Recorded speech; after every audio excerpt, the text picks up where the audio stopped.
both sides are in this reevaluation, and I hope I can. I'll be able to show you a take on a non-dualistic view, embodied subjective agency in the world, which would even not longer make it necessary to speak about nature at all as a domain of objects. My thinking is motivated by the current situation. Andrea already framed it very lucidly, so I couldn't do it better. This is a picture of a Berlin climate demonstration. Maybe it's like a year old, before Corona.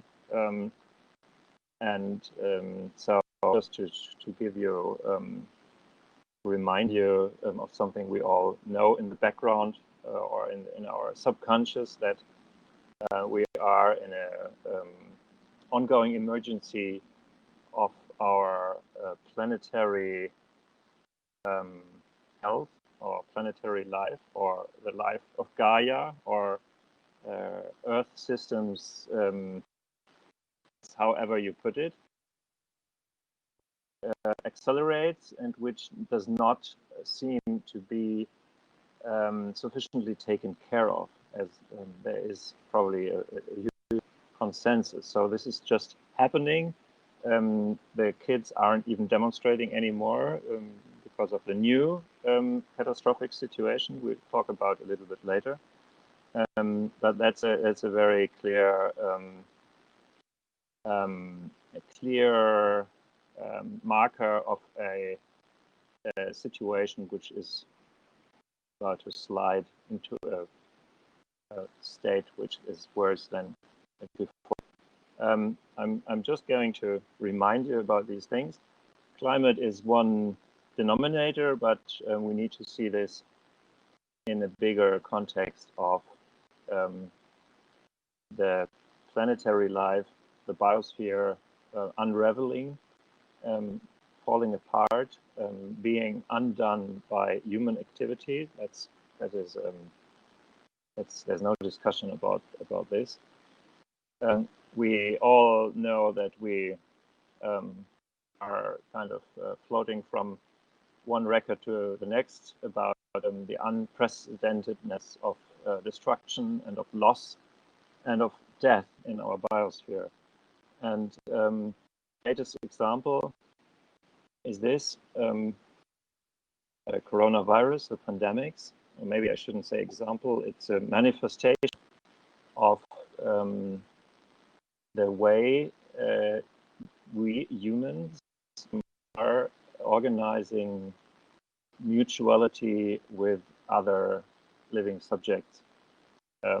This is it's something which has been warned of. We know that the human way of encroaching onto the spheres of our subjects would lead to the introduction of viruses into humans, as this is a standard default way of ecosystems to balance out species which overwhelm the ecosystem. This is just one of the absolutely default ways of what happens ecologically. It's the emergence of microbes, of viruses, and change the balance or change the relationships between the species back. So all this is something you very well know, and you already started to get a little bit bored now by this account. But it's still necessary because we have been knowing this for decades. That's a little cartoon which just illustrates the way humankind is dealing with these crises, which are in crisis because they have been around for the last at least 60 years. So it's more an unfertile state of being. or a repetitive toxicity, like in this little cartoon. And I, for my part, can't remember. I'm 52 now. I cannot remember any time in which this has been a crisis already. So much climate at the beginning when I started to live a conscious life on these matters, but it was already there. So this is something which just keeps on and becomes worse. And coronavirus is, let's say, it's a kind of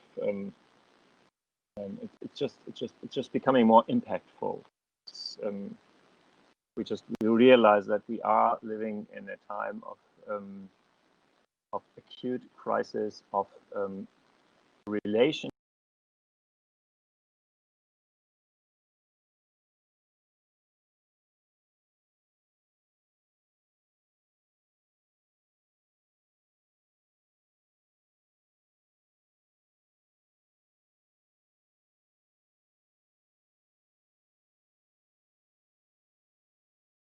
Between our species and the remainder of species on the planet. And my idea is that this has a conceptual background. So this is just not happening somehow. And it's not happening because we aren't efficiently enough organizing our economy, but it's happening because we have a systematic, when I say we, let's say the Western civilization, the dominant Western civilization, has a systematic flaw in its view on reality. And the flaw is that it excludes everything which is intrinsic to life, apart from its material functioning. This is a quote by Terence Deacon, a colleague, a biologist and philosopher, who is doing very interesting thinking on what is life. So he's a very close colleague in this. And he puts the finger on the flaw in saying that our scientific theories have failed to explain the center of that which matters to us, meaning, purpose, and value in the physical world, so in the real world, not only in the virtual world of humanistic faculties or arts department. There you could have this all the time, but it was never really related to the material world, where only objective measurements and the reorganization of the material arrangement of things are counting still. So to my eyes, we are living through a regime of a metaphysics which excludes life, which I have called the metaphysics of death, which is underlying all dilemmas of today. So we shouldn't see these crises as apart from one another. That's something which we tend to do. That's a problem in fighting against climate change, because climate change becomes the number one problem with a lot of smaller problems which we don't need to take care of at the moment.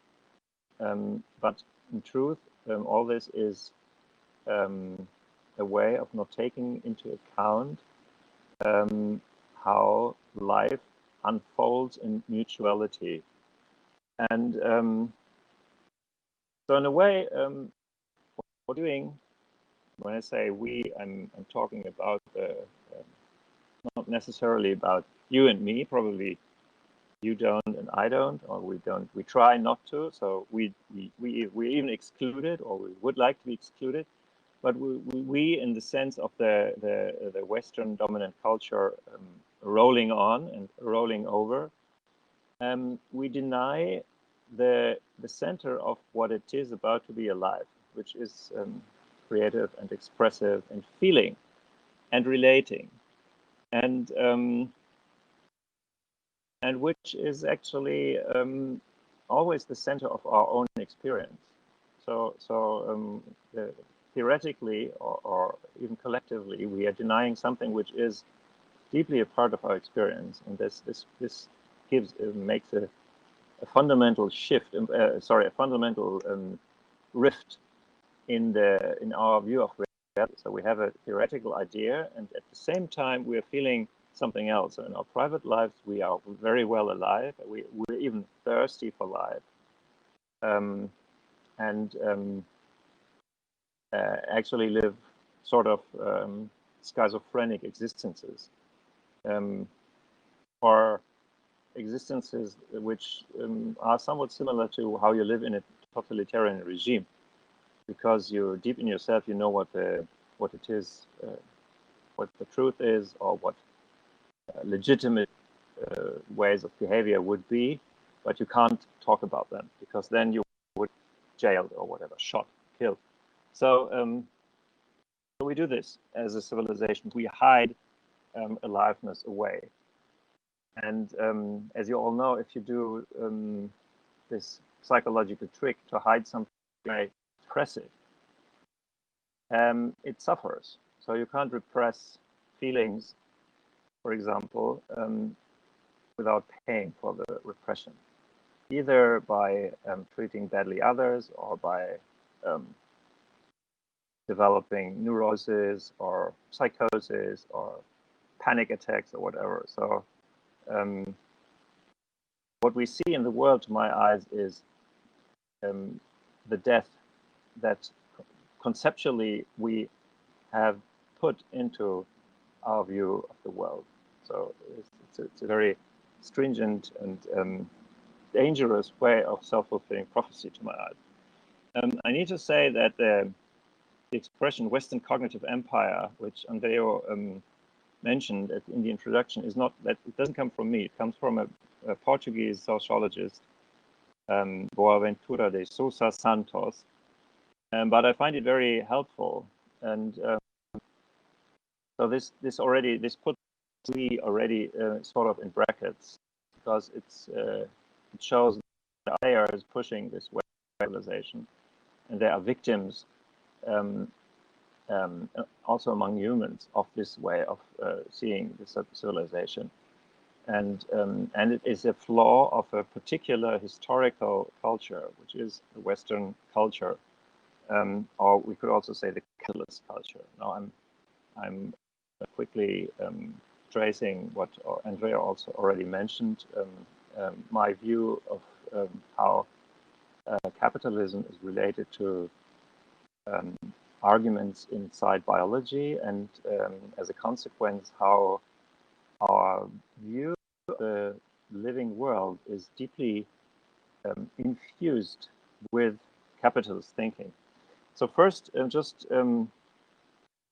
think of the 101 of evolutionary theory you all learned in school, and you all learn daily through mass media, with the some key statements I put together on this slide, which show that biology is deeply marked by a metaphor of strife, war, competition, and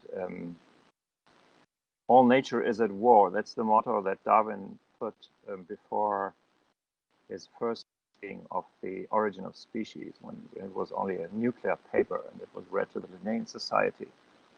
The survival of the fittest, and then in the, let's say, even caricature-like version of Richard Dawkins, the egoistical gene which is fighting only for its survival, and which experiences of meaning, purpose, agency, mere illusions in service of this gene.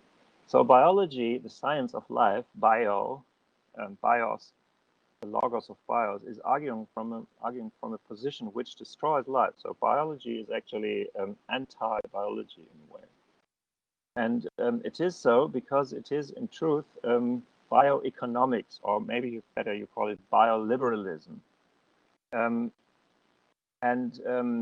It's worthwhile to look at this. I can't do this so deeply in this short talk, because I'm going to try to look for an alternative. But it really merits to have a deeper look of how evolutionary biology and neoliberal economy are intertwined, and coherent patterns of one thought. I'd even say, and I wrote this in the MIT Press book with the title of The Talk Enlivenment.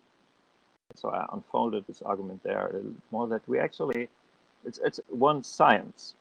It's one science. It's ecology on the one hand, and on the other hand, economy. But it's one science.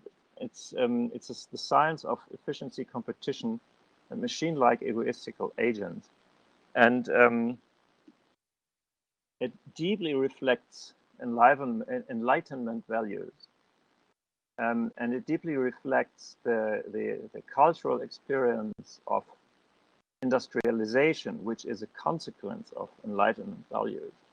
But it doesn't necessarily reflect how reality is. And I really miss in our critical discussions the evaluation of let's say the cultural conditions of either economy and ecology. That's not really very often done. That all these also sciences are socially constructed, and which are embedded in the flaws of the typical cultural times when they arose. This is just a little collection of typical values of this enlightened economical ecology and enlightenment core values. So it's important. You can look at them. I'm not going to read them. It's important to see that that we are still, or maybe we should say, as so much is going on right now in thinking, we have been very much up to this point confined in classical enlightened dualist thinking, which maybe only now comes to an end in the shattering which we lived through in the Anthropocene. And as you know, the Anthropocene idea is that this dualistic opposition needs to stop, or maybe actually has stopped, and we realize, okay, there's no need separation. But what is there then? And that's the point where I try to actually to get into my trying to show you my alternative view. And just well, that's very very clear. I need to hop over 2 slides. And no, there she is. So it's time to point your finger at this enlightenment thinking and to say this is all wrong. Probably you remember when Greta Thunberg was talking to the United Nations in last October, I think, and she had this talk when she said, some of you must have watched it, when she said, "How dare you?" But then she also said before this, she said, and I find this is even more impressive. She said, "This is all wrong." So she was referring to her sitting in front of this body of professional politicians, majority white male politicians, who should know, and she was going to tell them what they should know. And she said, "This is all wrong," and she's right. I mean, she's probably, I'm reading her a little bit more into my direction, but this is all wrong in the sense that this worldview is all wrong, and a person from the outside to point the finger at this. And as she, for a long time, she called herself a child fighting for climate justice. So we could also say that this is the classic narrative of the emperor without clothes. I'm not sure, because obviously this is a very international, across time zones talk. I'm not sure how much familiar you are with this narrative, which is in a big German collection of tales. So every child knows it in Germany. You see the emperor under this roof, and as it's a very coy picture, he still has some clothes, his underwear, and imperial underwear. And the story is that there were these two clothes makers, and they sold him these clothes which actually weren't existing, but they talked him into believing that they were so fantastic. And the whole court and the whole people, actually, they all applauded until the kid stood up and said, but he's naked. And then people realized. So we needed this kid to realize, to speak the truth. To speak the truth, no, but we don't pay attention to, or we aren't loyal to. And we also know it because we feel it. And we feel it when we are in proximity to other feeling and living beings with a body, who also know that life is not about getting as much material as you can in order to outcompete others. It's about something else, and it has very much to do with togetherness and with relation and with communication and with mutuality. And this is something which we realize when we are in the presence of other living beings.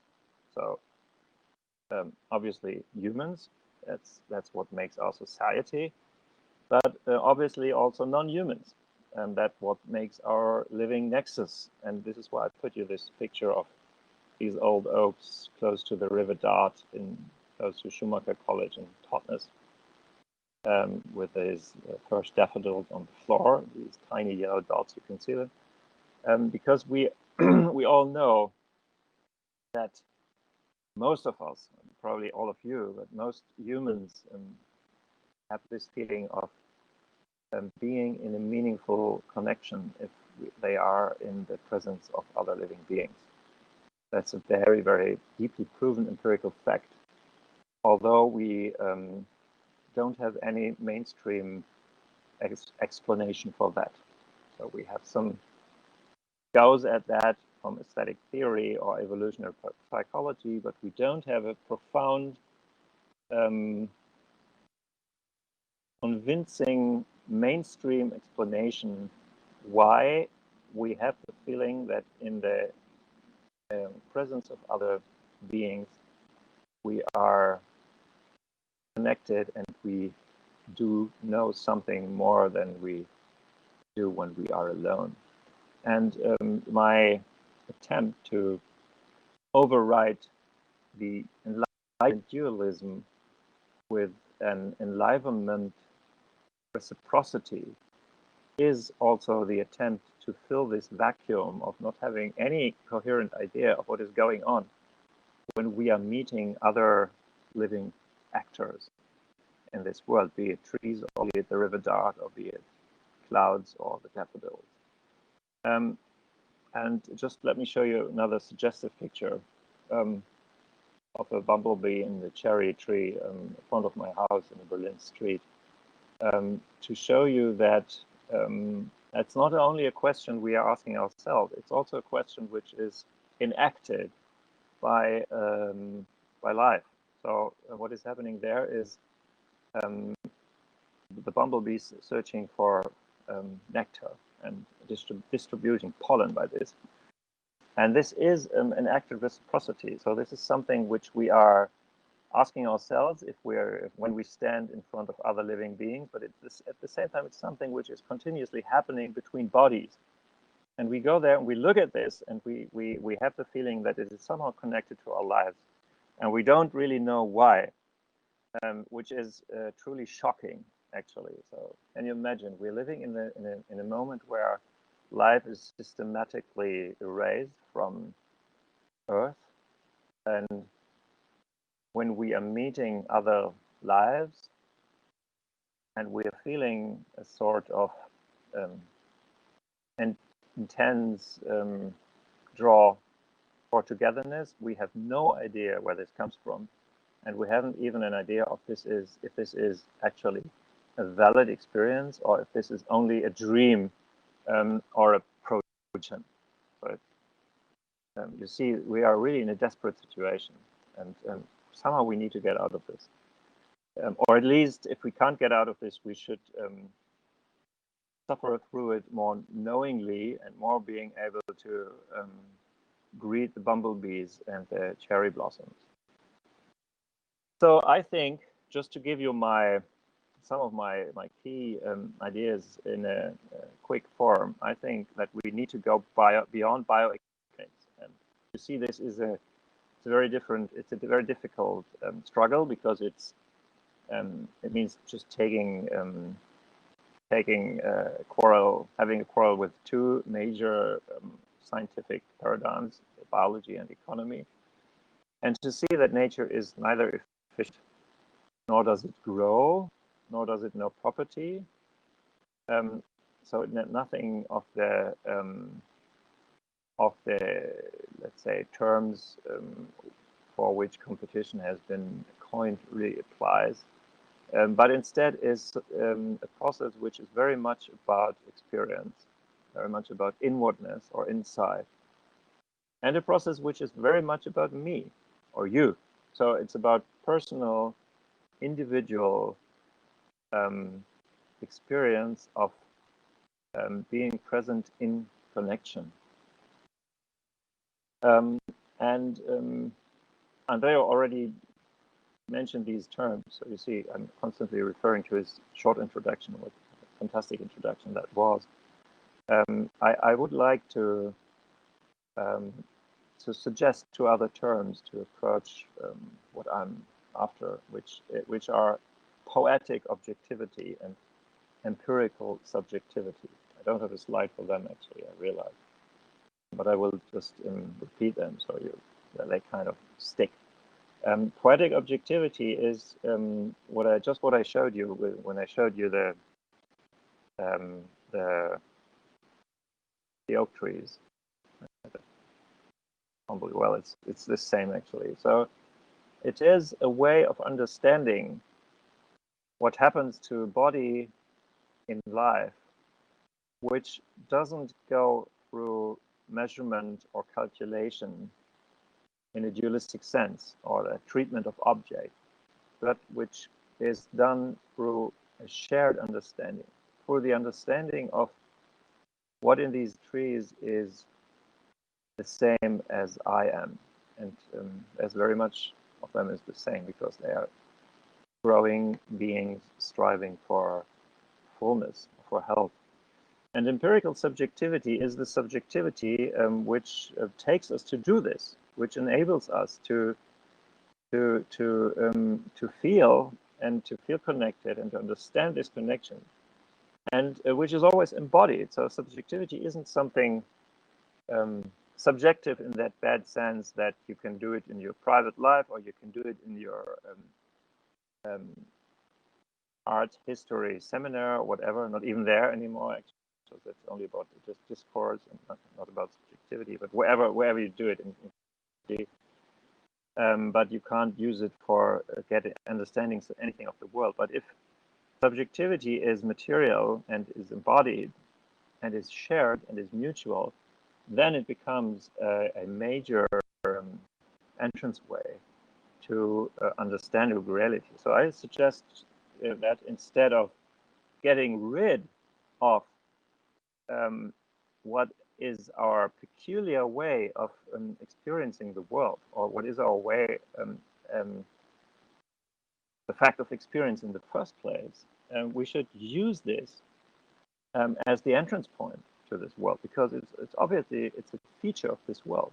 So we are matter which is able to experience itself or himself or herself from a standpoint of concern, and this is obviously it is going on in the world, and we should not push this away as no, that's not scientific, but we realize that this is how the world works, and if we push it away, we don't get how the world works, and instead we let ourselves be overwhelmed by a sort of colonialization by the Western cognitive empire, which for the benefit of the few pushes away the shared powers of aliveness.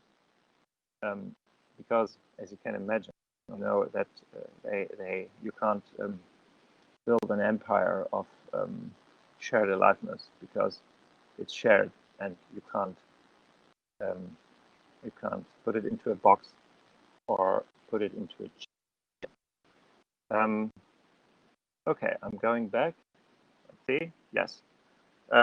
So what is in just a little bit more formal what I said there? What is enlivenment then? We should reconsider life and aliveness as fundamental categories of thought and action. We are living beings with meaningful experiences in a community with other living beings who feel. So it's also more than sustainability, and that's maybe one of the big errors, or the big error of the ecological movement or the sustainability movement, is that it's still about objects, and it's still not about getting in touch with other subjects. That's one of the takeaways from Bruno Latour's last book, Getting Down to Earth, I think it's called, that he says the environmental movement has missed its most potent ally, which is the Earth itself, the Earth Gaia herself, as an actor, as a political actor who has the need to thrive, or who intends to grow. And so he full front embraces this view, and I think he's right in this. He might not be right in everything, but this is something very, very important, that this form of reciprocity with other beings is it's also it's a social factor, it's a social reality, and then it's a political reality. And we can't see this because it's excluded in our worldview. I think this is very clear.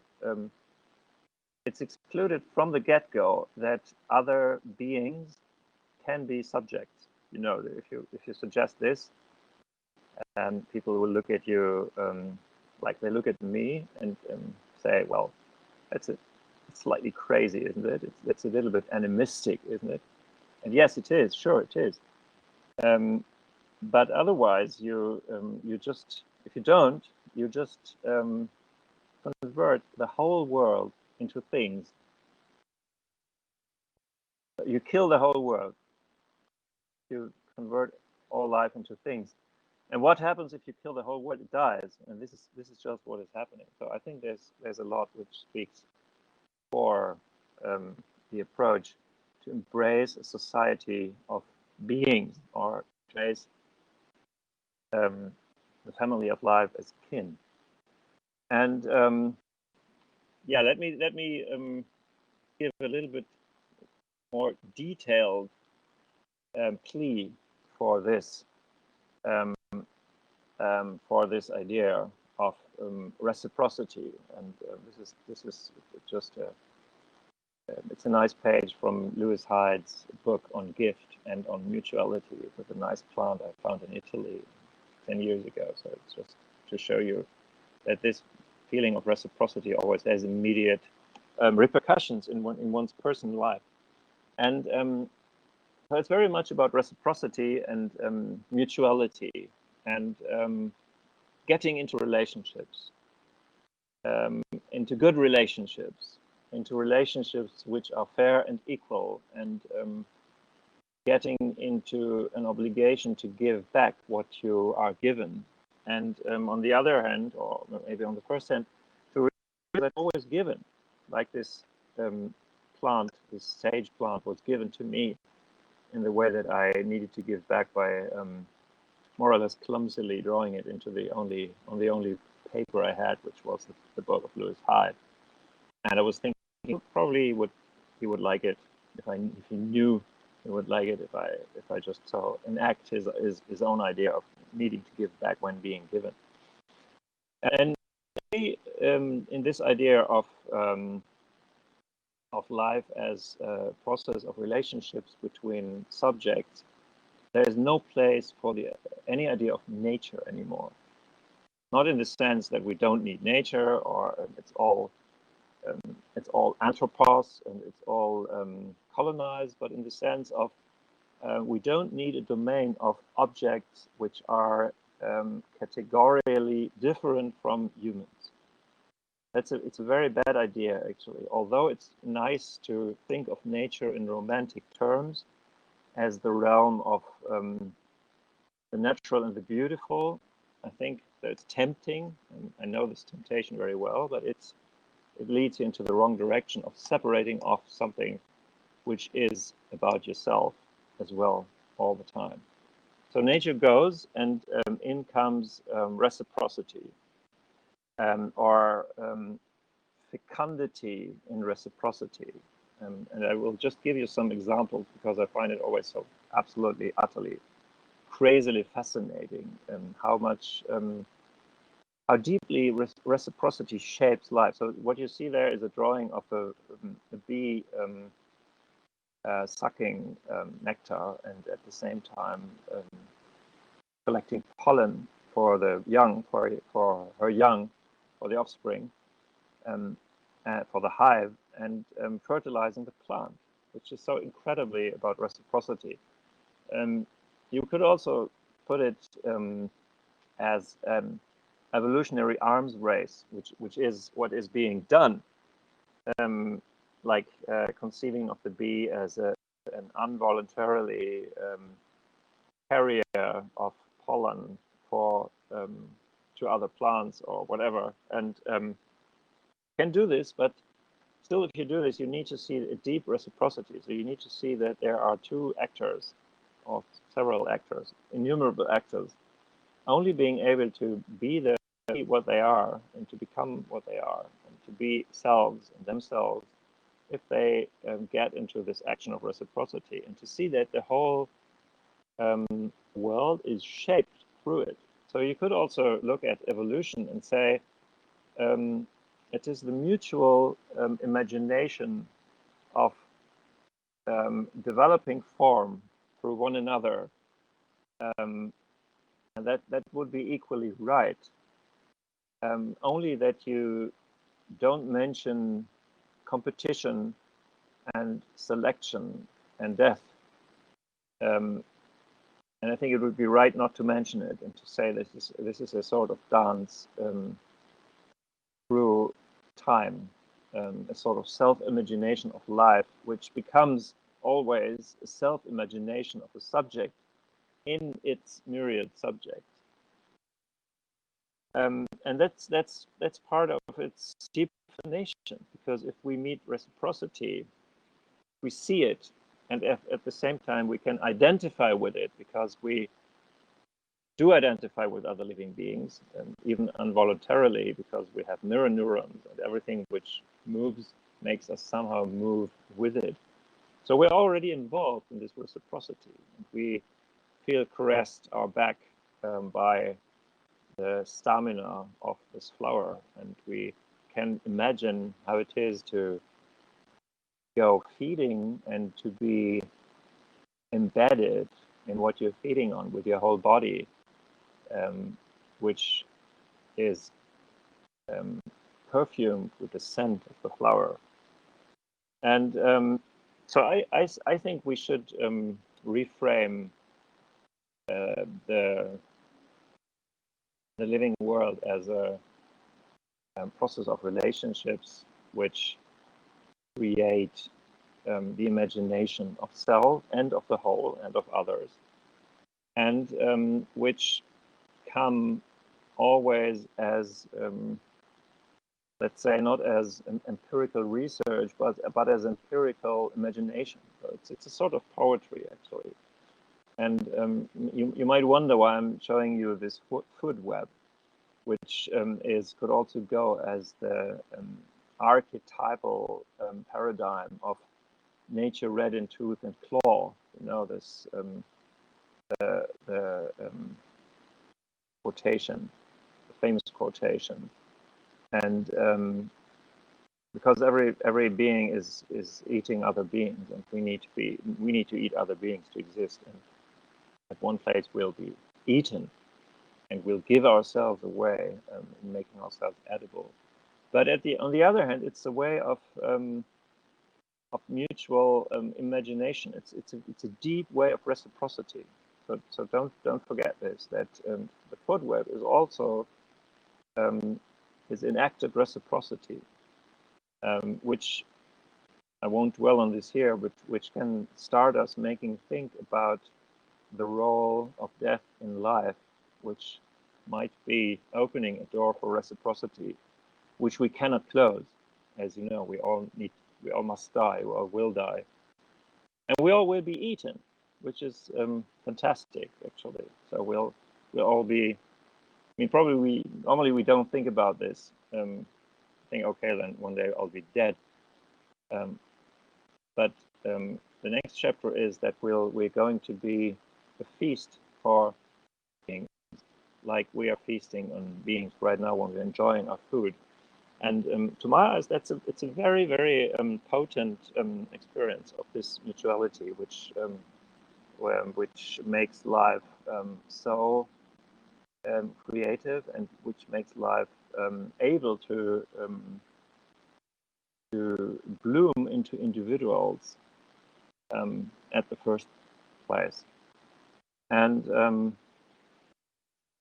me just jump here. Yeah, so the important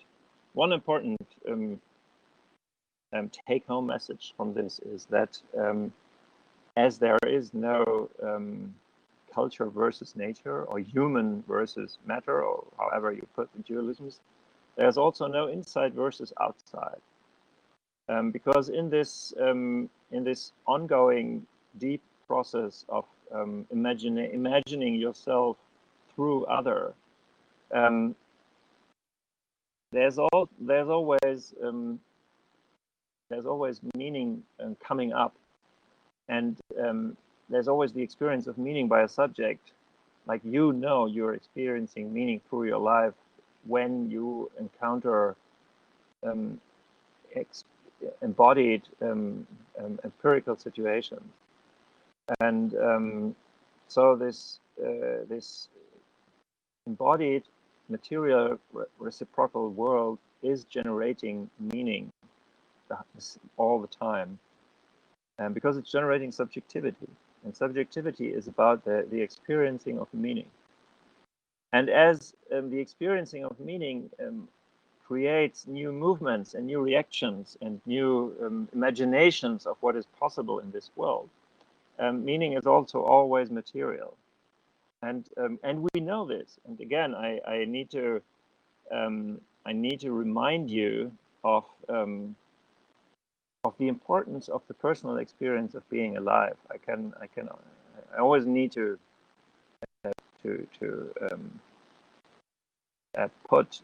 pull the attention to this. Although I know that among fellow philosophers, it's a very disputed topic. So I'm probably very unpopular.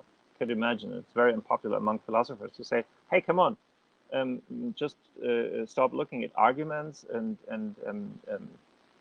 discussion and words, and just feel how does this feel? How is this? What is going on in yourself?" But I think it's absolutely necessary to have this in the discussion.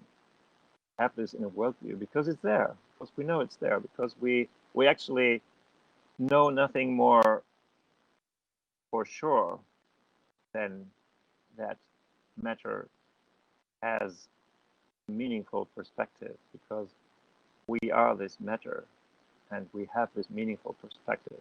And isn't that fantastic? Isn't that fantastic to be able to know so much of the world because we are so much of the world? So that's a, very much my suggestion of enlightenment, is to allow yourself the emancipation of as the let me just put this slide here, as in enlightenment there was this emancipation of the subject from the religious order or from the state or from whatever feudal dependencies.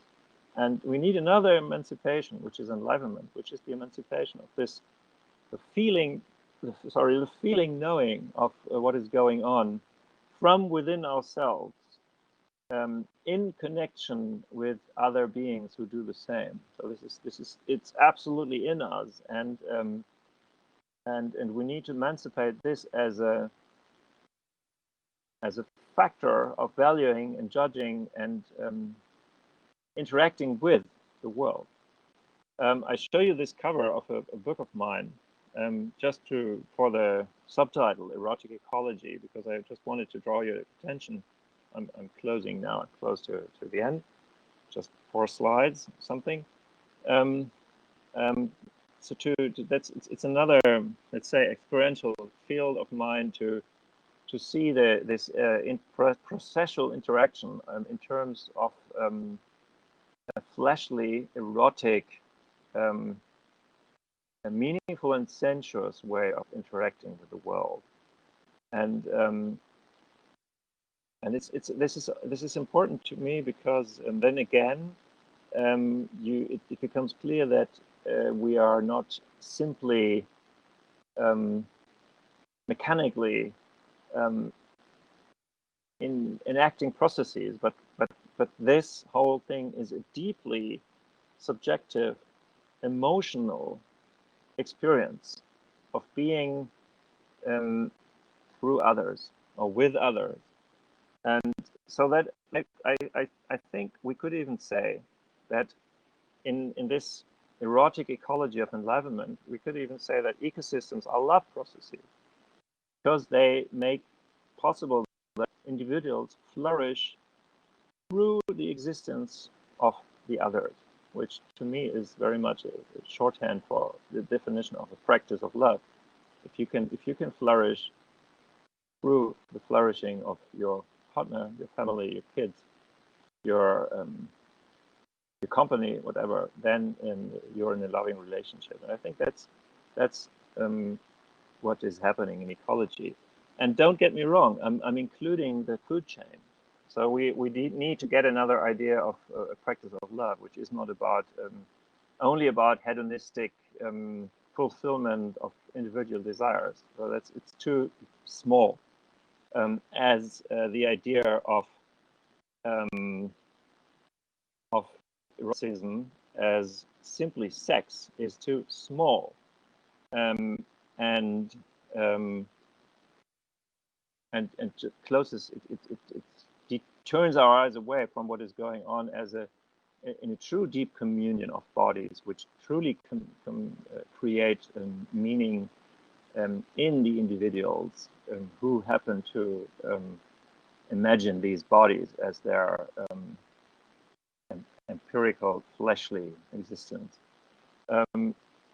Yeah, that's maybe I'm not getting deeper into this idea here, but we can discuss this then. And let me see. It's like nearly 15 minutes. So I'm just showing you one last slide here, and then I'll finish. Just to give an overview again of what I think as enlivenment, and now I've written commoning as a practice of love. That's why it would need some explanation, but I'm not going to do this here. So it's a shared world. A world of reciprocity is a commons, and a shared world which you share so that you can be yourself while the others flourish is a practice of love. And just have a look at this, the two perspectives. So I've put there first-person science and third-person science as my idea is that what I'm doing here is it's not a suggestion to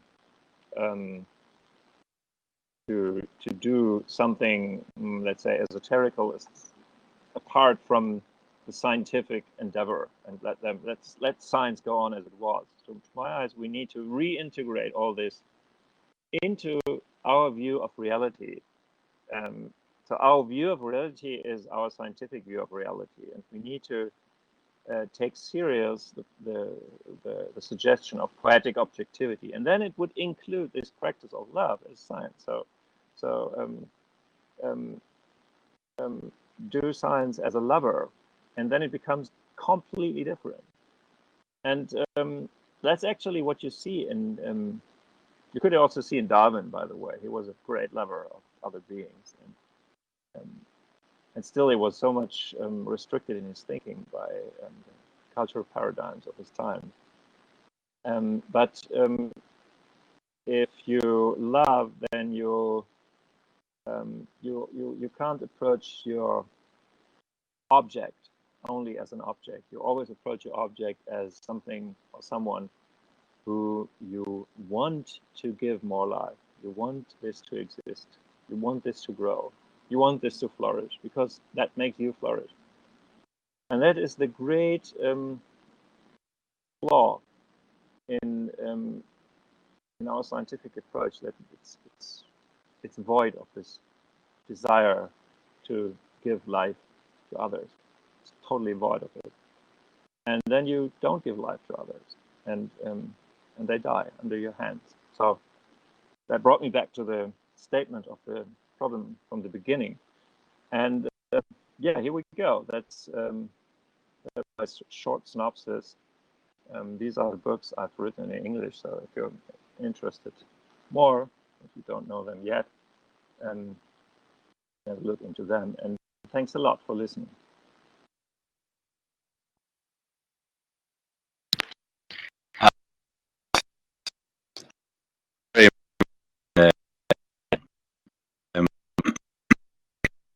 I would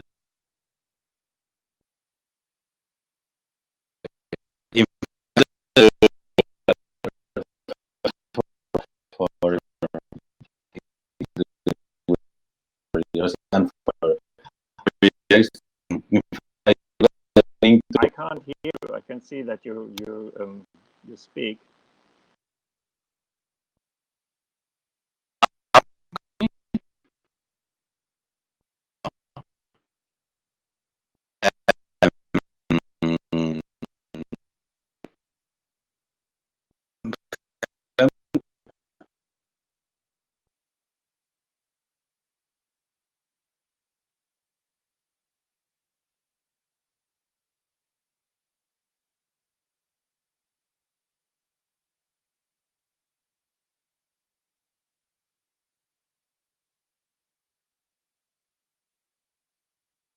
So it's a little bit like when the news speaker is doesn't realize that camera is still running and he's still on air, and he's starting to do other things behind the curtain, supposedly. Yeah, thanks for being with me and for having this time together and for being patient and listening. Thank you.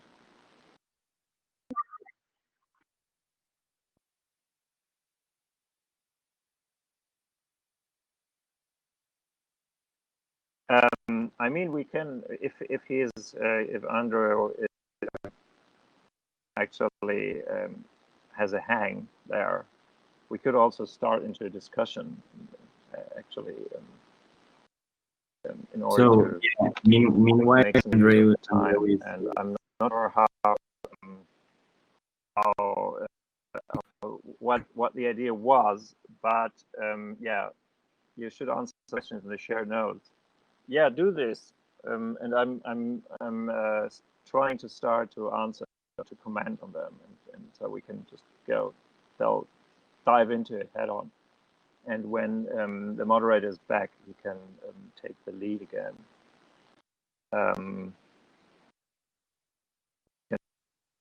Time, so please feel free, welcome, and to ask and to. It's very much a work in progress, and the animistic side of it is very much, pretty much in development. So I'm really curious back, and okay, so I'm not sure. Shared. Okay. Maybe I'm not seeing the shared note. I'm only seeing that. Okay. Sorry. Now I shared notes. Good. A lot of questions. Fantastic. Okay. Let me be quick. Okay, great. So I'm good to have these shared notes. Okay, sorry. I'm just give me some public minute in order to read through, just so I can handily just summarize some of them. So, relation between mental health and the hegemonic worldview. Yeah, fantastic.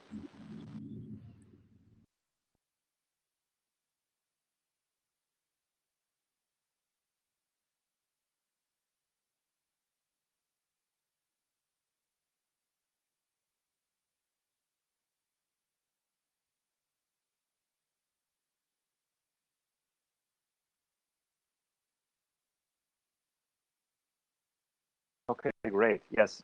Okay, good. So these are enough questions already for the next hour. And okay, I try. So Hi. relation between mental health and the hegemonic worldview. I think, yeah, it's an incredibly important question, and I've thought a lot about it. So I need to see. I'm hesitating. I need to somehow pull myself together to start at the right point. Just let me say that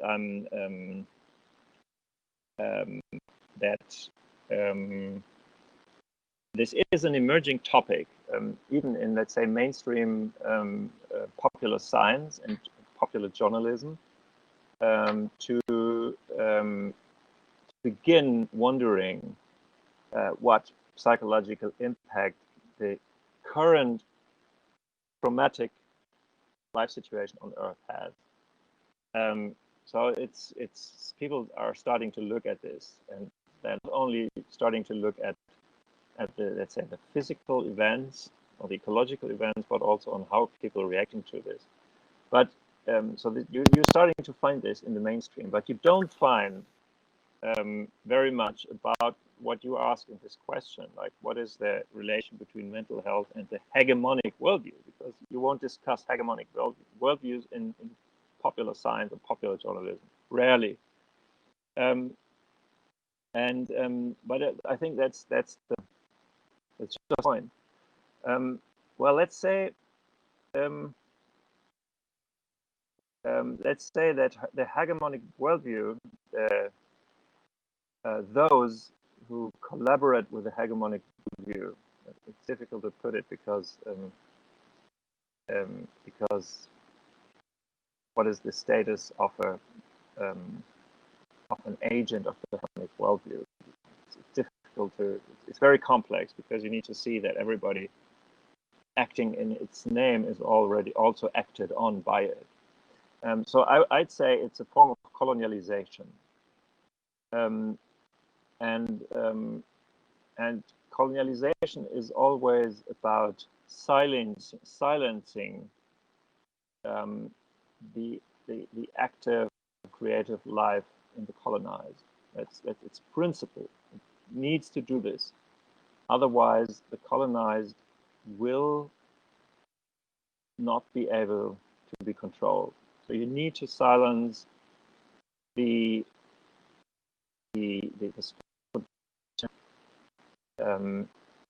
confidence in being right about myself in order to colonize me. And I would say the hegemonic worldview is a colonization of aliveness in a grand scale on several levels. On the level of, so you see, I'm mixing nature and society again. We need to do this. We need to do this again. We shouldn't oppose colonialization in terms of civilizations colonizing others, like the West colonizing Africa, enslaving humans, and putting it against humans colonizing nature. So it's always the same movement. It's always somebody trying to control the aliveness of somebody else in order to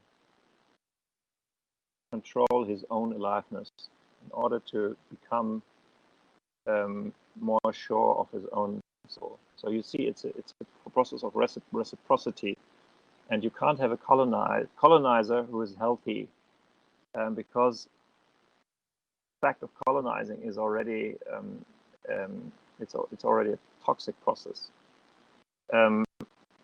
So you have a mental problem on both sides, and this is just what, if you read into post-colonial studies or the beginning of post-colonial thinking, Fanon, for example, or if you read Baldwin, or if you read Ta-Nehisi Coates, then you realize that there is this strange reciprocity of the suppressor damaging the suppressed because of his own damages. And you see the parallels between psychological accounts of toxic relationships, which are also a form of colonization to my eyes. So you see, I'm putting it into a very big frame. So you could, to my eyes, you could also see, could also talk about the current world situation as a only in terms of mental health problem. You could do this, as mental health is always embodied. It's always a problem of relationship. It's always a problem of mutuality. It's always a problem of realizing yourself that others can realize themselves. You have all these symptoms there, and you can't be healthy under a colonialistic regime. So we are all psychotic or schizoid, and you learn a lot about this if you read into the archetypal work on psychotic society by Deleuze and Guattari, Mille Plateaux. You know this, capitalism and schizophrenia. It's fantastic. It's in this. They did it in the 70s, but I mean, it was right then. It's still right now, only with so many more deaths. Okay, so that was my first go on the first question, and let me just have just to know. Okay, nobody is complaining, so you can hear me. And Andrea, you're kind of out because you're silent. So I'll just go on. You can do something. You know what people do. You could just use sheets of paper, you know, and write big letters on them. And some do this instead of slides. Okay. Okay, so now there's more stuff coming, and obviously I'm starting from the end, right? So you're typing your questions there. Okay, so I'm leaving this new question. Okay, I would like to know his views on synthetic biology. Yeah, well, that's a great question. And I mean, yeah, what is my take on synthetic biology?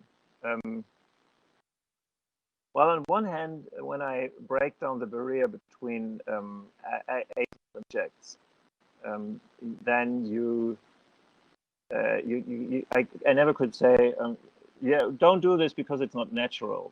You know, this kind of intuitive first-hand answer. Okay, synthetic biology; those guys want to construct a cell, you can't do this. It's against nature. It's somehow not good. I wouldn't say this. I wouldn't say this because nature is without limits in a way. Nature is just the process of ever more imagination of subjects embodying other subjects. But I would say the problem in synthetic biology is its colonialization. You see, whoever gave me the first one gave a very, very good word, because it's objectifying life. So why do I need to construct a cell? Because I want to achieve something with a living being. And this is against mutuality in relationship. And so this is hurting life. All this is hurting. This is even to say it's hurting reality. And it's colonialization. It's toxic. And if it's toxic, somebody will pay. And if it's toxic, you even pay yourself when you do this. That's the problem of black magic. Time if you do it, it's toxic, and you pay for it.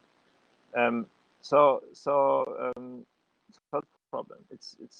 I don't see any problem with any form of hybrid, artificial, whoever you call it, inventions, ideas, because it's all. I wouldn't separate the natural realm from the cultural realm, but very often all this stuff is combined with exploitation, with objectification, with colonialization. You see, the World Wide Web has become the worldwide Facebook, and the problem isn't IT. The problem is exploitation, or it's capitalism, which tries to convert aliveness into money for a very tiny few. Okay. It's a good feeling to slowly work myself down through the questions. Okay, Andrea, I saw you. I will go down a little bit here. Okay, you said meaning is always material, which I find a very interesting quote. Could you explain a bit more about it? Okay, I tried to do this. It's actually a building block of my view. And so I try to say a little bit more about it by just historically tracing back how I came about this. And I need to say that I am I have worked with a cognitive researcher and biologist and philosopher, which probably most of you know, Francisco Varela in Paris, who is Chilean. And he has developed with another Chilean thinker, Humberto Maturana, the idea of autopoiesis. And autopoiesis means that it's actually a technical description of what a cell, so a basic unit of life, is doing when it's living. So it's about the business of living. And the business of living is that you create yourself. What does a cell do? A cell does a cell. Cell builds a cell, and so a cell reproduces the stuff which inside it builds more of this stuff. It sounds simple, but it's tricky because it's circular, and it's even more tricky. And now comes meaning, which is my add-on on this. It's even more tricky because in this circularity, anything which interferes with it has a meaning for how well this process works.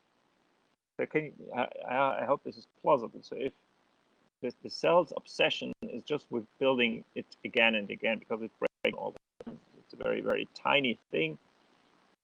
There are these atomic fluctuations. It always needs to be repaired and built, and it needs to multiply and produce offspring, and anything which comes about in the world, anything, has an impact on this. And on the other hand, there is this drive of a cell to go on and go on and go on and be fertile and exist and grow and succeed which you all know from yourself. So we have a double description again here. We have the model of the cell, and we have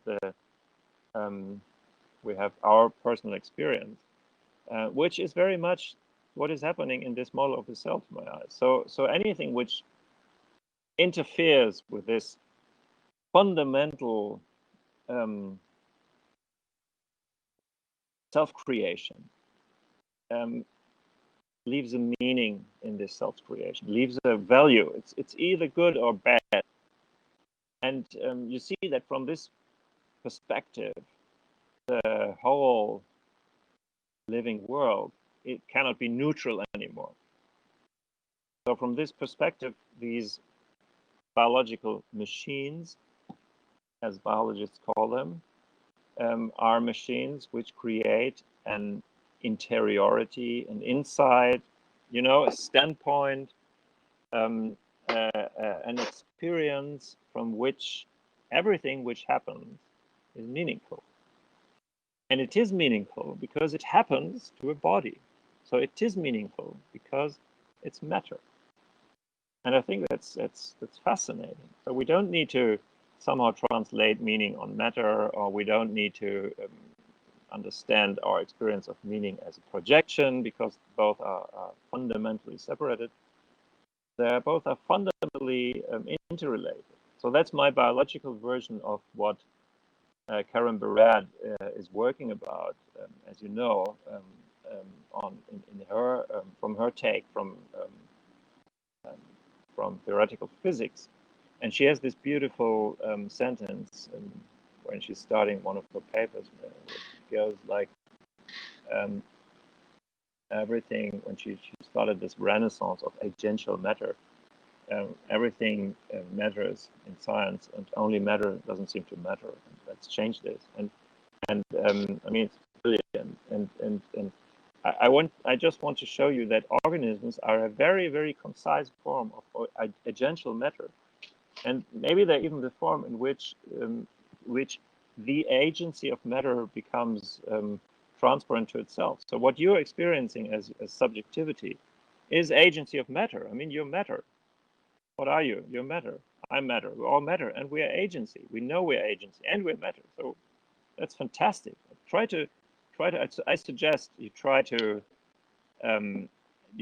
enjoy this new richness, this new wealth of considering yourself matter, which is able to experience itself from the inside. When I seriously got into this, I was so happy about being able to be matter. And I tell you a little story, although neglecting the other questions, but it's also important to show you that it's not only a theoretical deliberation. I tell you a little story about a colleague in a writer's retreat close to the Mediterranean, on the other side of the Mediterranean, in Italy. And there was a storm, November storm, and she came and she told me, oh well, I was just standing there at the iron rails over the waves, and I was just cheering on these waves, and I was happy, and no idea why, she said. And then I just got it that it's we respond as matter. So we respond seeing this feast of movement and transformation going on before our eyes, and we just identify, not because we project, but because we realize that's us what is going on there. So that's okay. That was a very broadband answer to question. Andreas, can you hear me now? I won't be able to do all of them. Yes. I'll also answer yours, but let me see what is there. Hear me now? Yeah, is your approach related to regenerative theories? I absolutely. I think yes. Although, and are you referring to Daniel Wahl? And I'm aware of his work, and but I'm not totally deeply involved. But I think it's like totally compatible, let's say.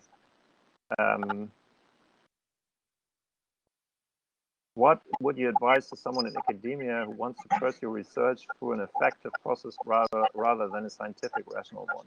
I'd advise you to grow a very thick skin and to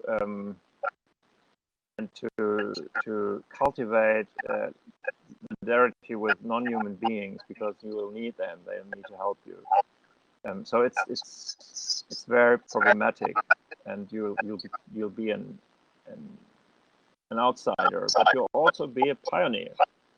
And because I'm sure that we are absolutely at a breakdown point, and we won't live through these ecological disasters with a worldview, with a dualistic worldview intact. I'm absolutely sure that we are just in the moment when in a pretty historical moment, when something radically changes. So maybe the last historical moment in the history of mind was in the Renaissance, and I think it's like this. So I encourage you, and maybe that was too broad still. So I'd say you should get a firm hold in animism and in academic theories on animism. And write me an email. I can give you some literature hints, or you write to Andrew. I'll tell him. So there's much work to be done, but it's very, very difficult in an academic setting. Okay, so Andreas, what do you think? I still can't hear you. Can you hear me or not? It's actually late, maybe. Ah. Write me an email. Yeah. I will. Yeah. I will send you the question on email. Yeah, maybe better. We can hear you, Andrew, or I can't hear you. You all hear him. I can't. Okay, I can't hear you, Andrew. You can hear me. Okay. I will write you with the questions in any case.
Okay. Okay, Andrea. So you need to write it. You need to instruct me.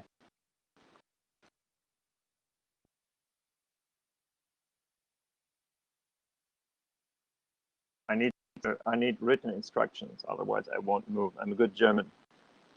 And let me just So the situation is, Andrew knows that I can't go on longer because there's a faculty meeting I also need to attend. So I'll just answer one or two questions, and then probably this will be it. And let me look at Andrea's question. So at least if I don't hear you, so I see that Andrea, your mic is muted. Actually, it's showing muted. In which extent do you consider your work speculative? Which are the entanglements between speculative theory and epistemic and ontologic change? Yeah, good question. Good question. If I only knew.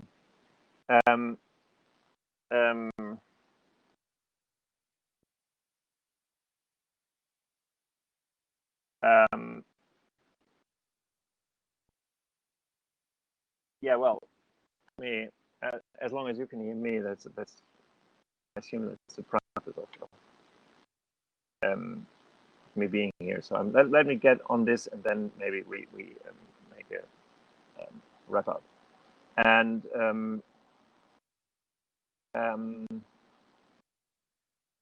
yes, so I do. So I consider it speculative, and because otherwise it would be actually foolish not to. Although I'm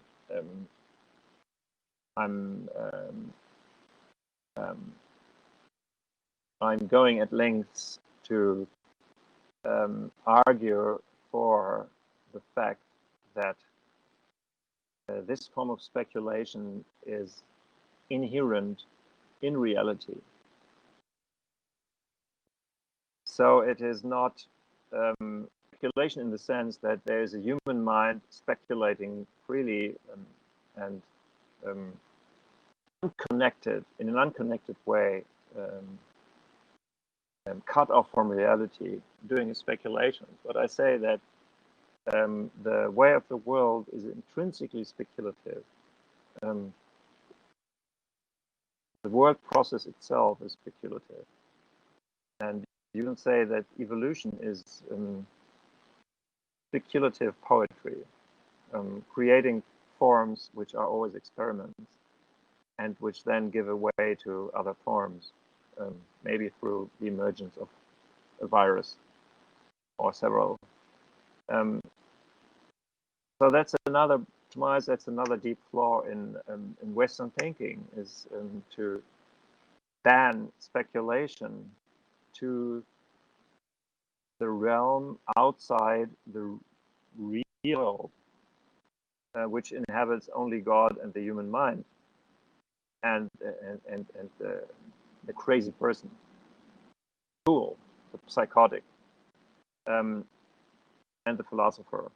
And the world is elsewhere, and there are physicists and biologists and geneticists and synthetic biologists and politicians and economists who take care of the real world. I think the world is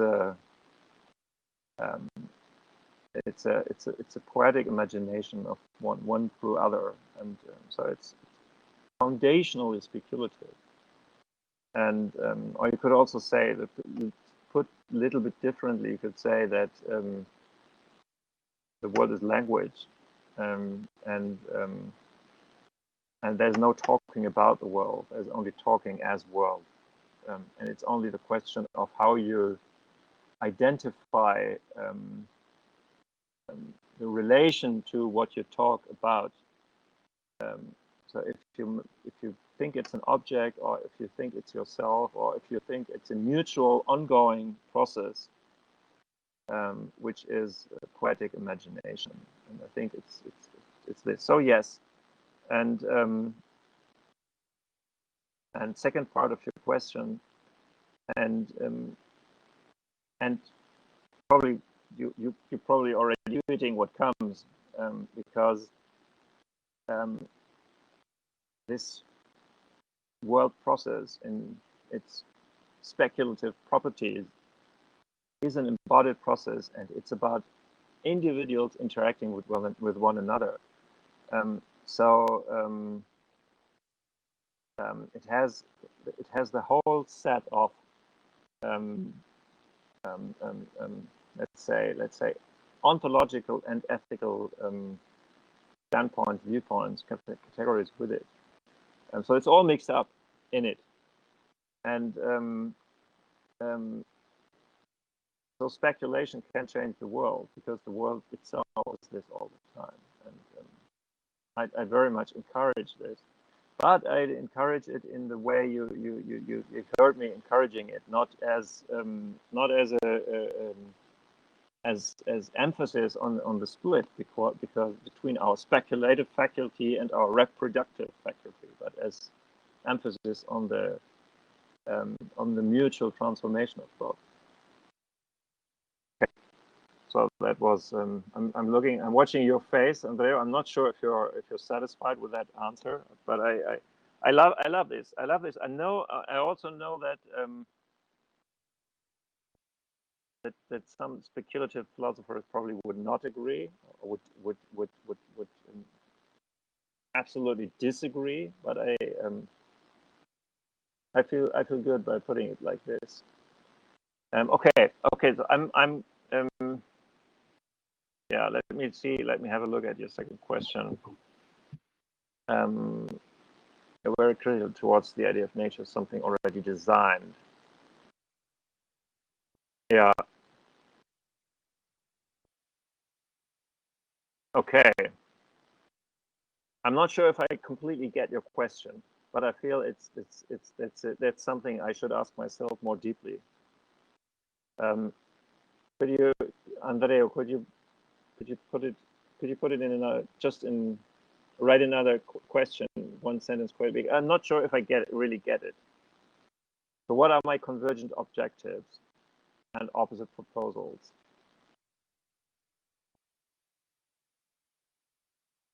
It's very interesting. You know, it's really interesting because I see that you're very much into this speculative discourse. So you're kind of in touch with accelerationists, and it's really interesting because it's something I'm kind of lacking in day-to-day reading, but I think it would be absolutely fruitful to put this together, and we should. So now he's gone again. Okay, let me do one thing.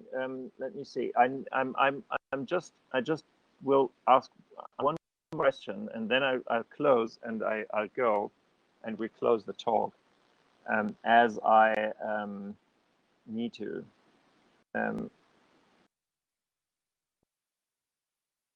Yeah. Okay. I'm reading here. I'm sorry. I'm not. I just won't make it to answer all the questions because of time limits.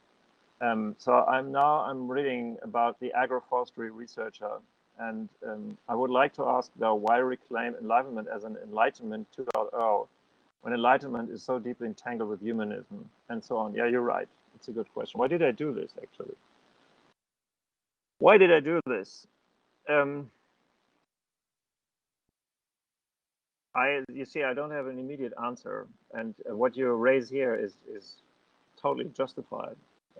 So it makes me ask myself, why did I do this? Why did I do this actually? Well, I mean, I think it's about getting a foot into the door and not throwing the kid out with the bathwater, and being compatible to academic discourse, and saying, okay, the Enlightenment has some important ideas like freedom of the subject, and there are many emancipatory movements coming from it, which I would not dismiss, let's say, as a strategy to put this. And let's just finish the task. So and to finish the task, we need to include aliveness. Otherwise, it doesn't work. But I wouldn't throw it all out. I think that is that's the idea behind it. But as you hear in the way I'm putting it,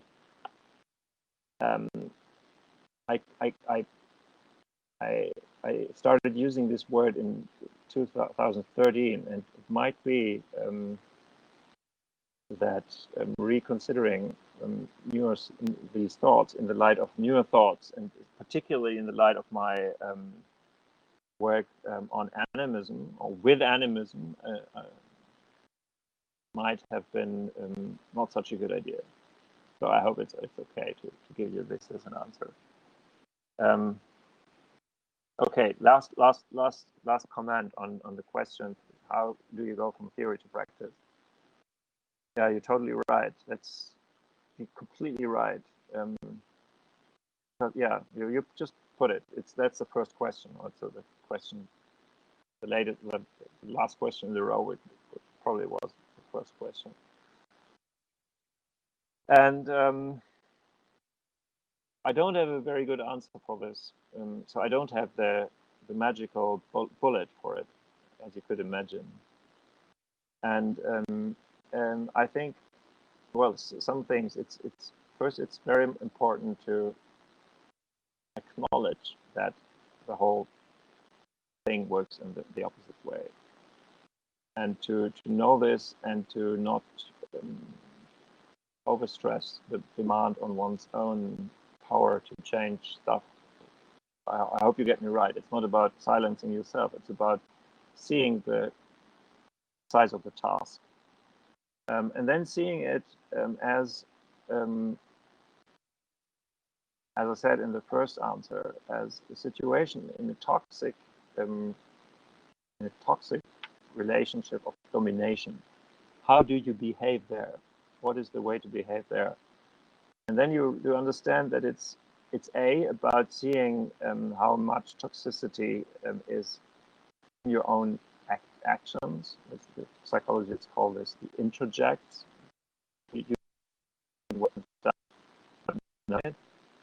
And you get to this point if you start to work to allow yourself to feel your feelings, or to live through your desires, to be true to yourself.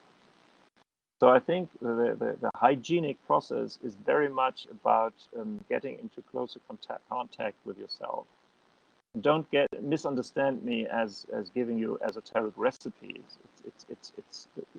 We are in a situation of colonialization of the soul, inside and outside, and we need to know that we have to deal with this as you deal with toxic relationships. And do read Audre Lorde, the poet and activist and black feminist. I'm just reading her, and I'm really blown away by her wisdom about how to keep track, and at the same time allow yourself to be desperate, because it is so desperate. And I really propose to everyone to read this.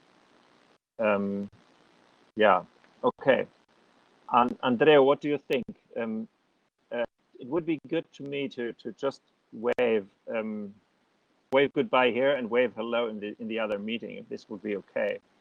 And I have really enjoyed this, although I've very much talked only heard myself talking, and didn't see anybody of the public, but I saw Andrea making desperate gestures. And I thank you very much, Andrew, to having staged this, and I thank everybody here very, very, very much for the energy which I feel, and which carried us here. And thanks so much. Thank you. Yes, I agree. So this is as abstract as it is. It's totally collaborative, and yeah. Okay. So I'm logging out. I only need to find the button. Where is it? It's there. Okay, I'm going, and yeah. So we'll be in touch, and write me an email if you want to know more. Thanks. Yes. Same to you. I don't write it, because then it's the mirror way. Okay. Good. Have a great evening. Thank you so much.